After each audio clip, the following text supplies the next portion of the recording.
জয় ঠাকুর শ্রী শ্রী রামকৃষ্ণদেব। সবাইকে নমস্কার। আজ আমরা ঠাকুরের পার্শ্বদ সন্তান প্রেমানন্দজি মহারাজের কথা শুনব। প্রেমানন্দজি মহারাজ মায়ের সম্পর্কে বলছেন, শ্রী শ্রী মাকে কে বুঝেছে, কে বুঝতে পারে? তোমরা সীতা, সাবিত্রী, বিষ্ণুপ্রিয়াজি, শ্রীমতী রাধারানী এদের কথা শুনেছ। মা যে এদের থেকেও কত উঁচুতে উঠে বসে আছেন। ঐশ্বর্যের লেশ নাই, ঠাকুরের বরং বিদ্যার ঐশ্বর্য ছিল।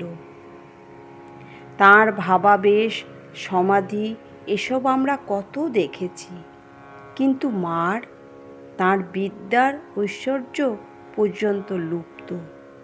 এ কি মহাশক্তি! জয় মা, জয় মা, জয় শক্তিময়ী মা। দেখছো না কত লোক সব ছুটে আসছে, যে বিষ নিজেরা হজম করতে পারছি নে, সব মার নিকট চালান দিচ্ছি। মা সব কোলে তুলে নিচ্ছেন। অনন্ত শক্তি, অপার করুণা। জয় মা। আমাদের কথা কি বলছিস?